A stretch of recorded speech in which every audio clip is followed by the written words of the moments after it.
صرنا بالمقطع الثالث والأخير من هذه الحلقة ويعني مخلي راية الاستسلام بترفرف من هسه. لا هواية راح نوصل إلى موضوع استفتاء كردستان. وأصلا قبل لا أريد أحكي بموضوع استفتاء كردستان أريد أحكي بجغرافية كردستان.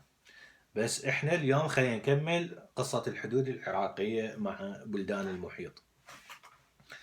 هسه خلينا نناظر هم من الحدود العراقية السورية.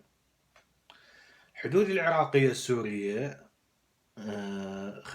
مثلا هاي المنطقة فيش خابور، بعدين يبدي ينزل الخط هنا شوية صاروا حبابين اللي راسمي الحدود، لأنه سووا هيج فدلوفة حتى يضمون سنجار مع العراق، يعني يضمون اليزيديين الموجودين في سنجار مع العراق. أقلها أنه مواقعهم الدينية الرئيسية مثلا في لاليش والشيخان يظلون يعني نفسهم يقدرون يروحون يزورون شيوخهم ومراجعهم الدينية، يظلون. هاي يعني واحدة من المسائل القليلة المنصفة بهاي الخطوط. بعدين ينزل الخط إلى البوكمال والقائم.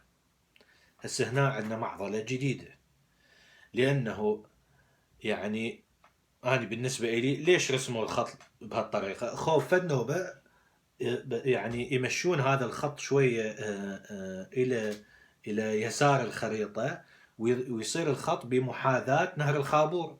همينة منطقية يعني، وكلش أصلا خليه يمدوه شوية أكثر للصفحة الثانية من الخابور إلى ما يصير يضم دير الزور. وإذا يعني نريد كلش منصفين خلينا نكمل الموضوع إلى رقة. يعني هاي المنطقة كلها يفترض تنضم للعراق، أو بالتحديد تنضم إلى حوض الفرات، أو حوض الفرات الشمالي. ليش؟ لأنه إذا تعاينون البشر الساكنين بمحاذاة هذا الحوض، إن كان في دير الزور أو في عانة أو في راوة أو في حديثة، يعني المشتركات اللي بيناتهم حتى من ناحية اللهجة ومن ناحية الذبة ومن ناحية الأنساب، التداخل اللي بيناتهم تداخل عميق ومنطقي، يعني واحد بصف الله. ليش؟ فهذا يجد خط الحدودي فصلهم علامة استفهام. أو حتى اللي يزعلون الأخوة السوريين، خلينا نشيل نقصها الشغلة كلها من المحمدي، مو اسمها المحمدي، مو أو هذا الخط اللي يجي اسمه وادي حوران قريب الرمادي، كل شيء لي فوق يعني اللي ميضم الدليم تقريبا ميشبهون، يعني أو شبههم أقل من هالناحية مع أعالي الفرات. دلين فت قصة أخرى نحكي بها في يوم آخر، بس على الأقل تقريبا من وادي حوران لي فوق مع حوض الفرات تقريبا إلى رقة، ولو رقة هي فد حالة استثنائية، لأن رقة تركت لقرون عديدة، يعني بقت مهجورة. بس اليوم أهلها وسكانها هم امتداد، أو كثير منهم هم امتداد لأهالي حوض الفرات. فتشوفون أهل رقة يعني ذبتهم قريبة على الذبة العراقية، أيضا بالتحديد ذبتهم قريبة على جماعة راوة وعانة وكويس وهالمناطق. فحتى لا يزعلون السوريين، مو العراق بس ياخذ من سوريا، خوب كانوا يرسمون الحدود بحيث راوة وعانة وهالمناطق تكون جزء من سوريا. نجي مثلا نوصل الى الحدود ويا الاردن. هسه يبدي فد فيلم كبير، زين، لان هاي رطبة والصفحة الثانية من الاردن يعني ما لها اي معنى الا من هذا الباب. وهمنا يعني ما لها معنى من ناحية الهويات ومن ناحية الجغرافيا. من رسموا هاي الخطوط في اعتقادي اتصور همين كاتبيها هم في مراسلاتهم الانجليز اللي نسميهم الاستعمار، حتى يجنبون العمق السوري من الغزوات مال الوهابيين. زين، يصير في نوع من الخط الفاصل.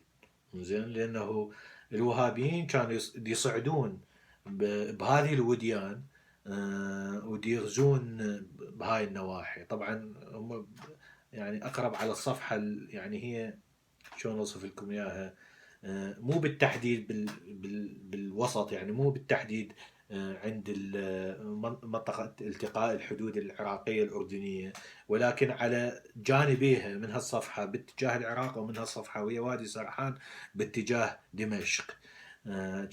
كانت تجي هاي الغزوات الوهابية. فلما سووا هاي المنطقة العازلة، الحزام العازل، كان لها مغزى، بس عدما هذا المغزى السياسي، المغزى الأمني، ما لها أي معنى. نجي على الحدود العراقية السعودية.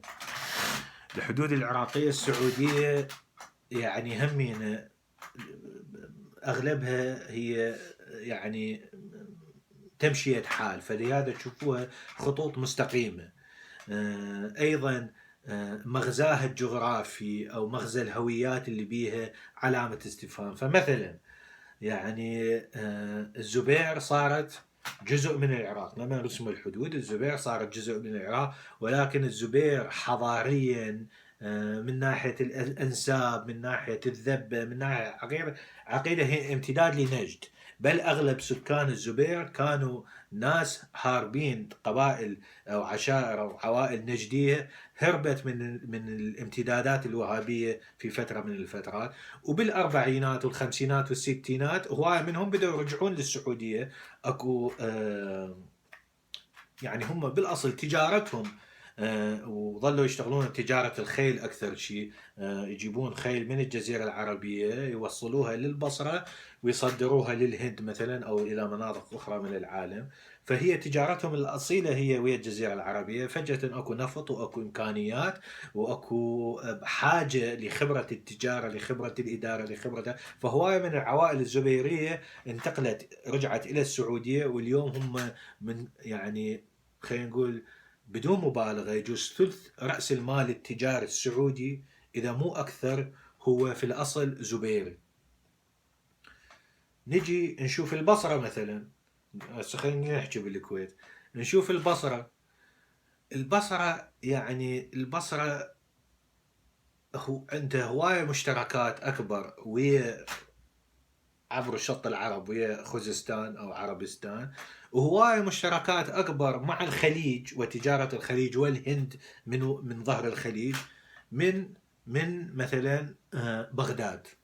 أو خلينا نقول إذا البصرة كانت منفذ تجاري إلى أسواق بغداد، وهو مو شيء حقيقي يعني، لأنه هي فعلا الغاية التجارية من البصرة هو وصول هذه البضائع إلى البصرة وذهابها إلى حلب، زين، بطريق البر الصحراوي. يعني أهمية سوق بغداد بالنسبة لتجارة البصرة هو أمر طفيف. البصرة كانت توزع بضائع في اغلب يعني في الشق الاكبر الى حلب او الى ايران. فايضا علامه استفهام، ليش هاي صارت من هالحصه؟ ليش اصلا اذا كانت ذبه الانجليز انه يجعلون من الكويت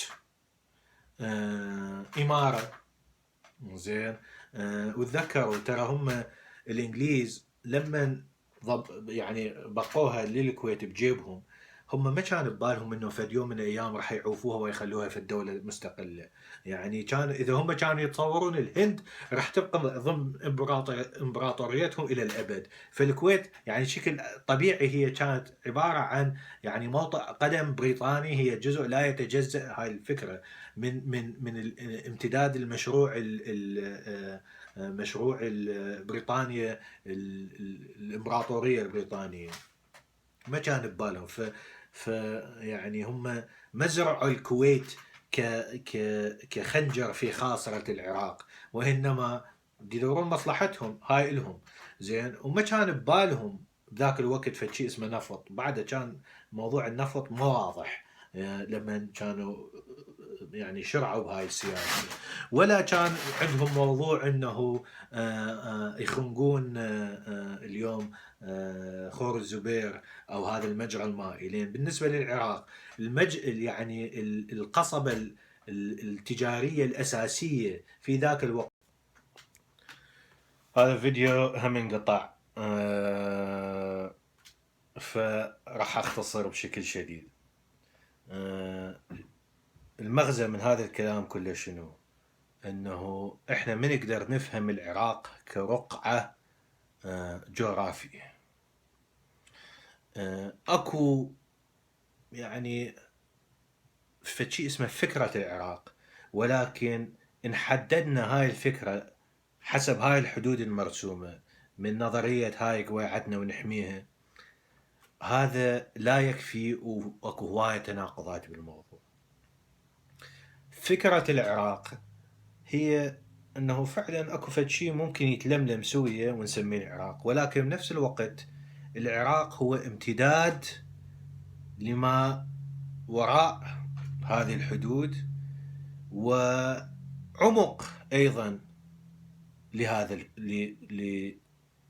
الامتداد. يعني يجي الامتداد بشكل يعني من طرفين كأنه. يعني هسه مثلا موضوع التبعية، النجف وكربلاء والكاظمية هاي مدن عالمية، وجذبت مثلا هذول الناس اللي من شتى أنحاء العالم. اليوم نسميهم باكستانيين ونسميهم إيرانيين ونسميهم أفغان، وحتى من التبت اجوا ناس، واجوا من رانغون في بورما. وبنفس الوقت إذا واحد يعاين يهود إيران هواية منهم جوي من العراق. فأكو تعقيدات كثيرة راح نتابعها، يعني لابد نتابعها في الحلقة القادمة. بس أريد الفكرة اللي تبقى وياكم اليوم، هاي الحدود خلينا نقدسها، بس بنفس الوقت مو هسه فككنا شفنا كل الخلل بيها. الحلقة القادمة راح نحاول نشرح انه لما صارت هاي الحدود وناس قبلتها او بعض الناس قبلوها، هم كان بيها فد مغزى، هم كان بيها فد فاعلية، ولكن اللي يريد يتصورها انه خلاص هاي انه راح ننعزل، هذا مو كافي، لانه الواقع يعني يجبرك انه انه تستوعب انه هاي الغريزه، غريزه الانعزال على نفسنا والتقوقع مو صحيحه. وبنفس الوقت لازم تفرض على نفسك اسئله صعبه، انه اوكي اذا ما نقدر نمشيها حالنا حال باقي البلدان اللي تعرف نفسها بحدودها، فشون راح نعرف نفسنا؟ او شلون راح نعرف العراق، نخلي العراق يعرف نفسه؟ فراح نتابع هذا الموضوع في الحلقات القادمة.